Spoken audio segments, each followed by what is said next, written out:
Namaskaram. I am Vasudevan from AVP Institutions, Coimbatore. Today is a very special day for all of us. The International Yoga Day 2020. The longest day of the year, which is very special. That the whole world is celebrating this day as Yoga Day. Yoga is the greatest contribution of India to the world culture and health. India has contributed a lot to the world culture, not only yoga. There are many other different fields like Ayurveda and philosophy and so many. And India has a great treasure of knowledge, among which yoga is one.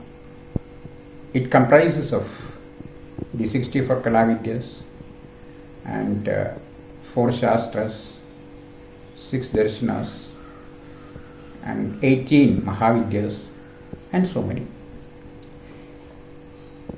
Among all this, the most prominent, the most recognized and valuable is yoga, because it's a very practical science that anyone can do the practice according to his capacity or according to his will and ambition.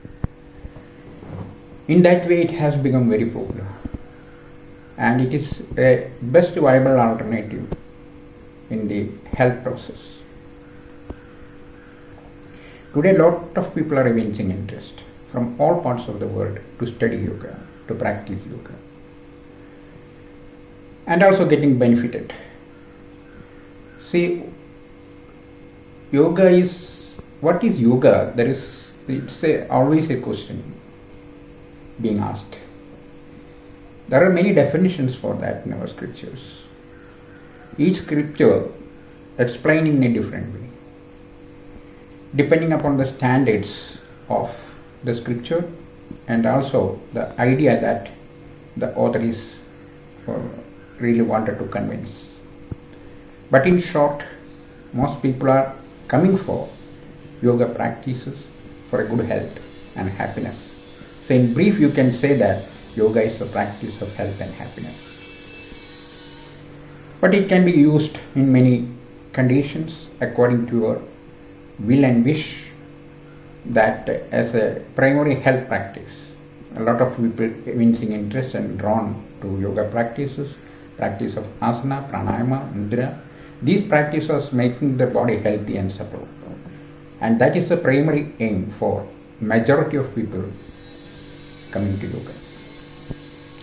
And secondly, it has been recognized today as one of the alternative system of medicine. There is no medicine actually used in yoga.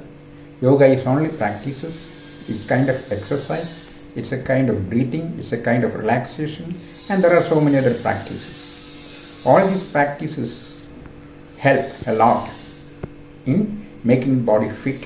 So therefore, if there is a derangement happen due to sickness, that can be rectified and corrected by the practice of yoga. So in that way, yoga is one of the best viable alternative.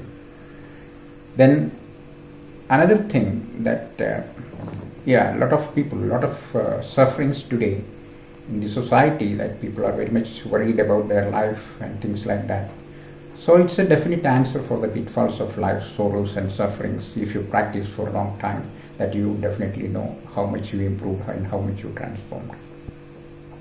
So yoga is really a life that helps you to transform the physical to the divine. That's another purpose of it. So there are spiritual seekers who are drawn to yoga and do intensive sadhana and get into spiritual heights. That is another purpose of it. So when you look at it, you can have it and you can make use of it in different ways depending on your aim and your goal. So it has been highly recognized today world over. And it's really an ancient science, very old. But ancient Purana is not old actually. Purana means ever new. it is not old, it is ancient, but at the same time it is ever new. That is why people are still using it and getting benefited, and over thousands of years, that 5,000 years, people have been practicing it and still available in its true form. So whatever may ask you to further extend this knowledge to the generations, and take this message and legacy of yoga to the benefits of the mankind. And may this day would be a great day for all of you, and thank you, my humble pranams.